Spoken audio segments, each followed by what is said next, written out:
Beignet, c'est ça? Comment on dit? François Beignet, voilà.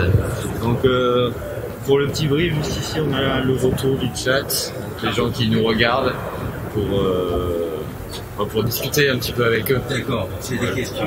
C'est ça, ils seront. Voilà, des retours aussi, ça sera ici. Donc si on a le regard un peu fuyant quand vous parlez, c'est parce qu'on regarde. Voilà. Donc, vous venez d'où? J'arrive de la région de Marseille. De Marseille, donc vous n'êtes pas du tout du coin. Ah oui, c'est sans borne. Oui. Oh, ça va finalement. Tout est relatif. Moi j'habite à la Faraise-Olivier, c'est entre Aix-en-Provence et Marseille, c'est en Provence, les Trouvères. Et ça fait longtemps que vous exercez le métier de. Comme beaucoup de dessinateurs depuis que je suis gamin. J'avais une première expérience dans la bande dessinée quand j'avais 16-17 ans. Je faisais déjà des fanzines. Ah oui, déjà. Et j'avais une page de BD qui sortait tous les mois dans le magazine de skate parution nationale. Ah, c'est déjà bien, disons. Ben ouais. Donc, voilà, je dessinais, etc. Le skate, c'était ma passion. Donc je savais de quoi je parlais. Et c'est parti comme ça. Donc il y a plein de gens qui me connaissent encore quelques années Ah oui, d'accord. Pour ça.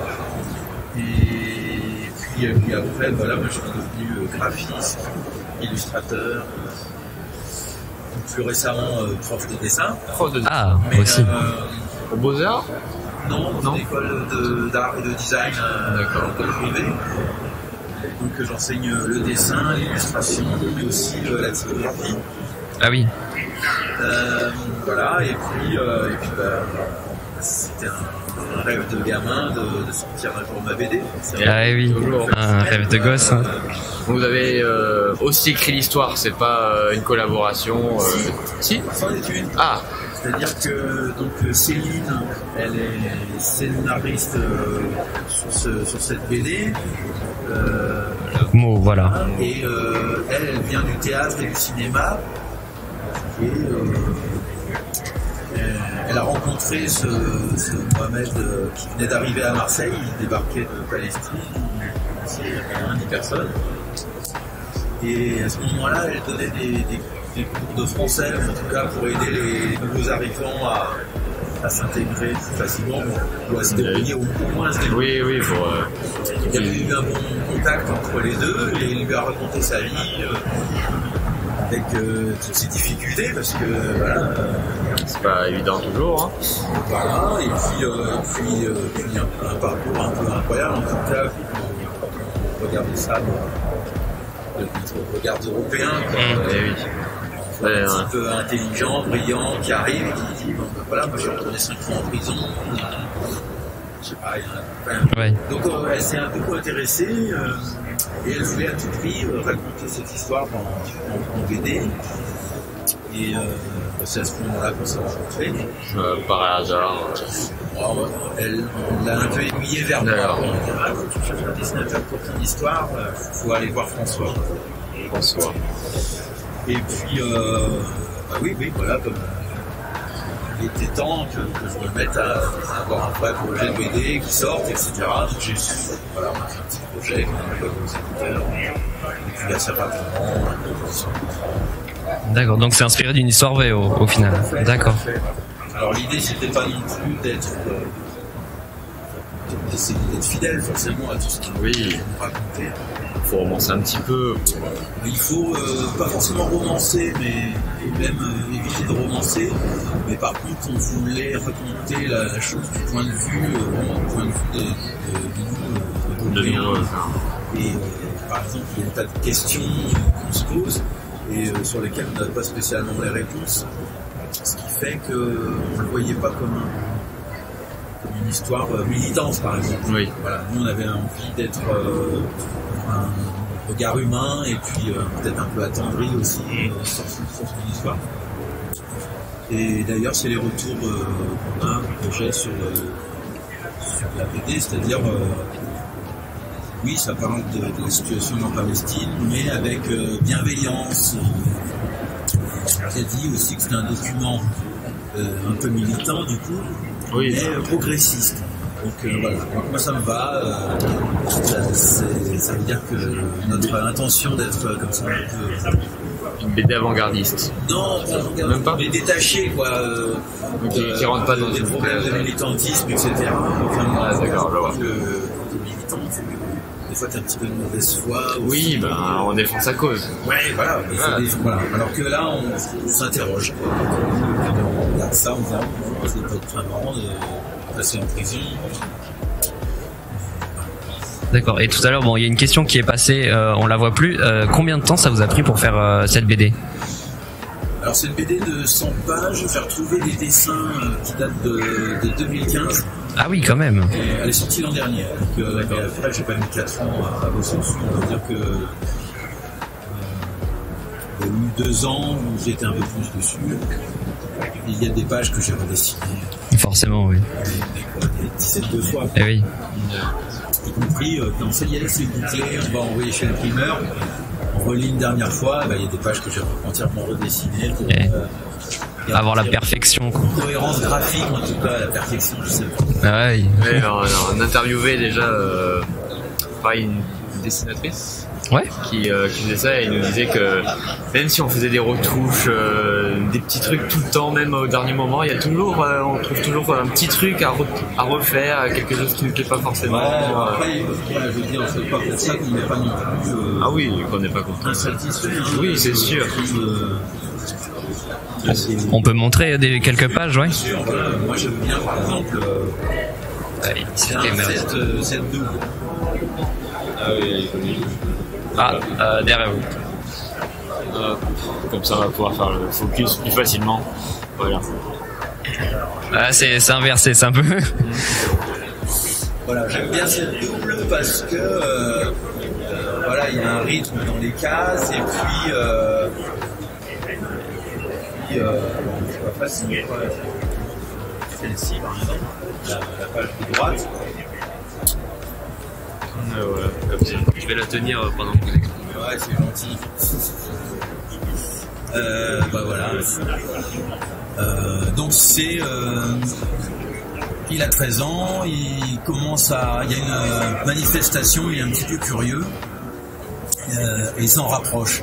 Et donc sur cette page de droite, on voulait pas qu'il y ait forcément de la symbolique, mais jouer avec cette zone claire en haut et puis plus sombre en bas et annoncer un peu la couleur.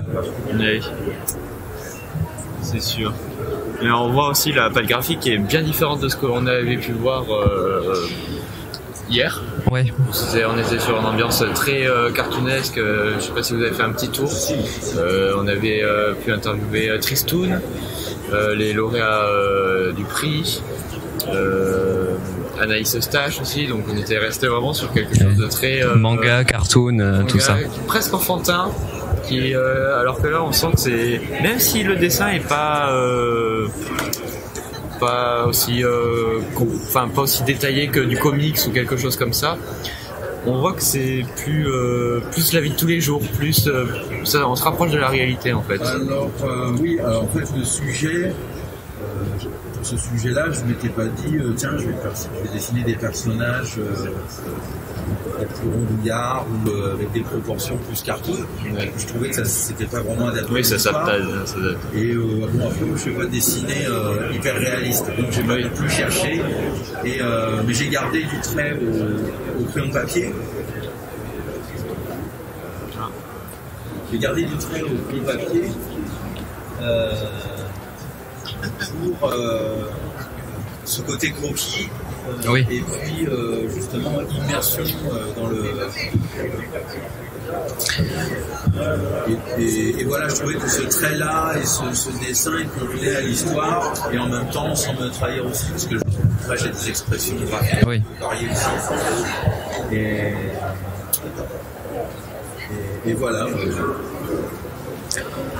Moi j'ai une question, le personnage, donc Mohamed, je me souviens bien, il est inspiré de la vraie personne que votre collègue a rencontrée ou c'est sorti de votre imagination? Alors il fallait dessiner un jeune palestinien de 13 ans. je me fais une gentille tête d'arabe avec des cheveux, oui. etc. J'avais décidé de lui faire un t-shirt rayé pour qu'on l'identifie facilement aussi au fur et à mesure des pages. D'accord. Mais j'avais pas rencontré. D'accord, oui, vous ne l'avez jamais vu. Ouais. Non. Et donc, je crée ce personnage-là et je l'ai rencontré après le Mohamed d'une histoire est tirée, mais vraiment une fois que le bouquin a été sorti. Et là, il m'envoie une photo de lui quand il a cet âge-là. Il a son t-shirt rayé et puis il est sous une toile, enfin un truc vraiment comme dans la BD, quoi. Il y a un truc assez magique. C'est incroyable. La boule de cristal un petit peu. Ouais. Non mais après c'est une tête de gamin, il faut que c'était pas spécial. Oui, c'est pas respecté. Oui, je vois. Et les couleurs sont quand même vachement jaunes, etc. C'est une volonté pour rester dans le thème de la Palestine, etc. Oui, alors donc il y a deux couleurs en fait, il y a un noir et un jaune ocre que je pouvais mélanger, et ça pouvait donner des zones gris, beige, brun, marron, plus light, etc. Ça me laissait pas mal de liberté, et ça me permettait aussi par exemple de jouer avec ou en tout cas de rythmer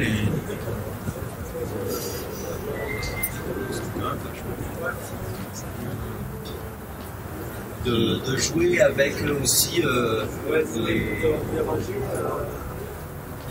l'idée qu'on s'en fait, ou alors quelque chose d'un peu délétère qui nous échappe, ou alors au contraire avoir des pages plus légères avec des fonds blancs, ou plus sombres quand il s'agit de scènes qui se passent en prison. Ok.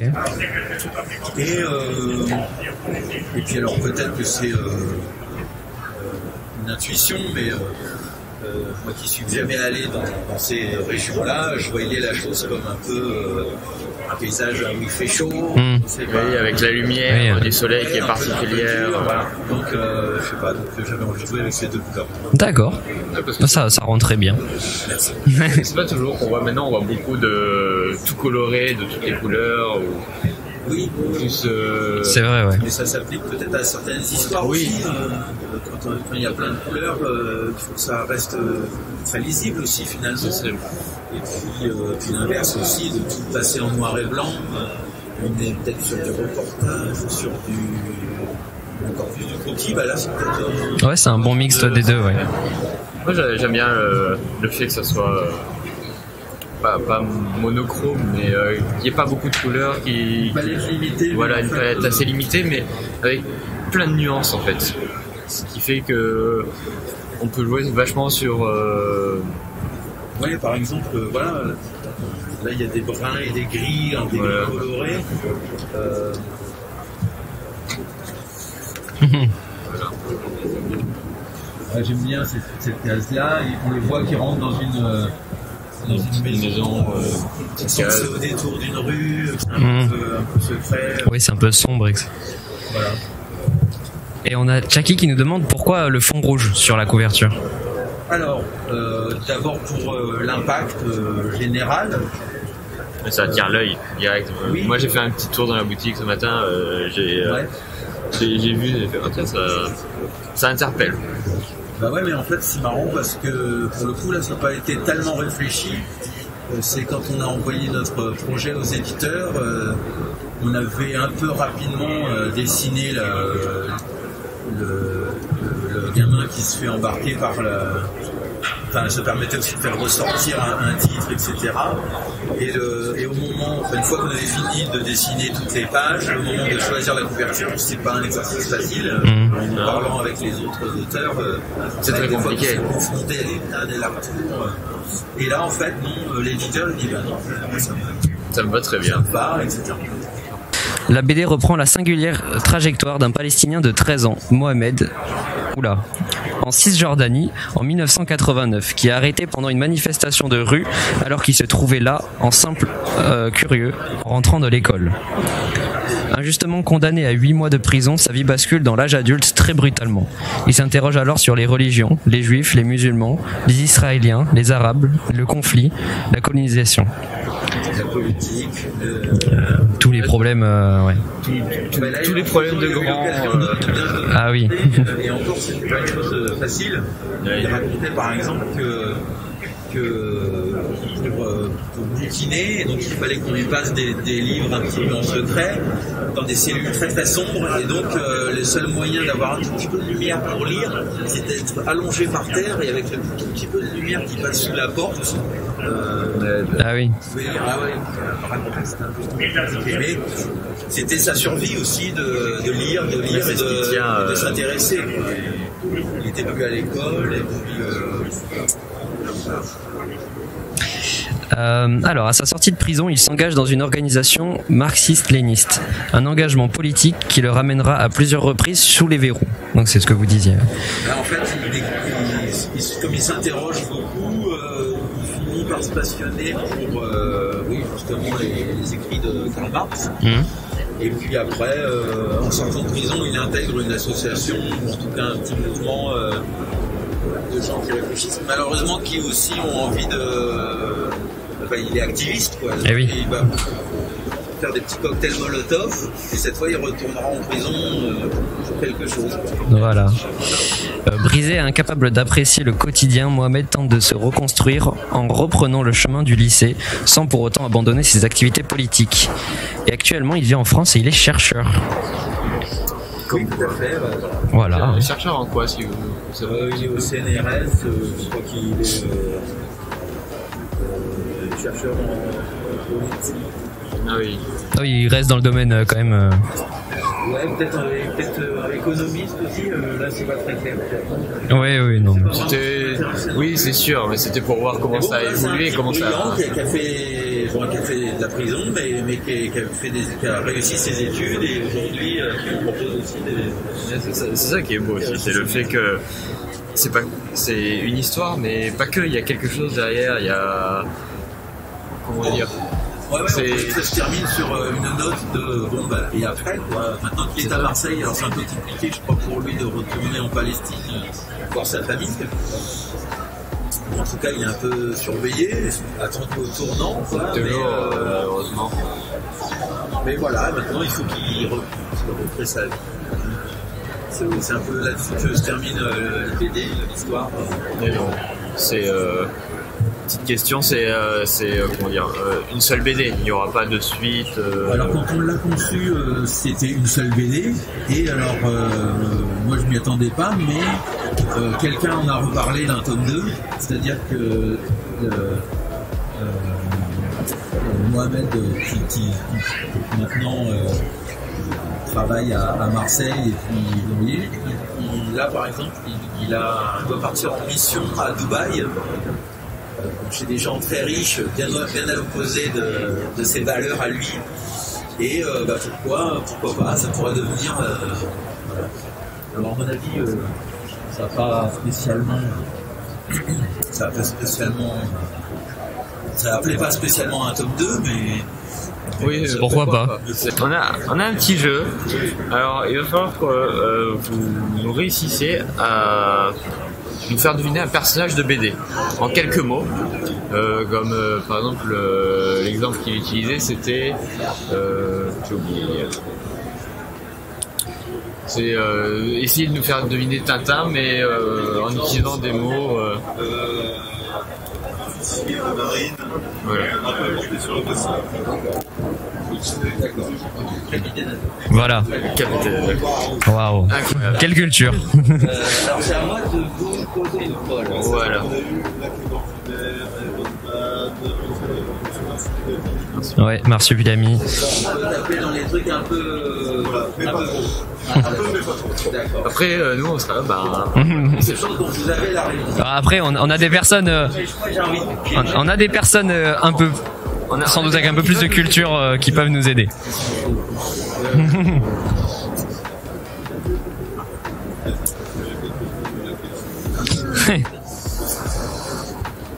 Ça peut être plusieurs personnages. Hein. Oui, un groupe. On a fait des groupes. Ils sont Et ils ont toujours besoin de se débrouiller ou alors un malin plaisir à se mettre dans des situations embarrassantes et un petit peu c'est les chantres du système B.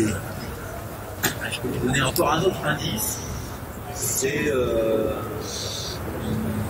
BD, c'est une BD qui est publiée il y a peut-être 50 ans. Ah oui. Ok, on vise plus bas. On a les 3 mousquetaires. Voilà. Ouais, on s'approche de la cinquantaine, quoi. Alors un autre indice. Les 3 mousquetaires, donc, pour moi, c'est l'idée que j'avais dans ma tête aussi. Alors les 3 mousquetaires, c'est plus vieux, ça a plus que 50 ans. Alexandre Dumas et là aussi. Bah oui, hein. Est-ce que c'est américain? Non, alors ils ont des looks genre un peu avec des vestes deuxième main, des trucs rafistolés. On n'a plus oublié. Non. Non, il y en a Mark un qui a Ouais. comment ça s'appelle un petit cache-œil. De pirates. Ils ont des bérets. Ça me dit rien du tout. C'est français, je pense que c'est même né dans les années 30 et après ça a été repris.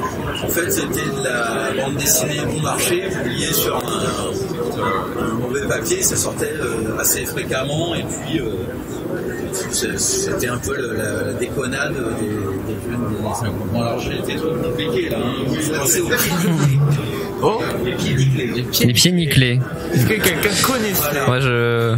Clochard, Guibourdingue et Croquignol. D'accord, alors j'aurais jamais trouvé.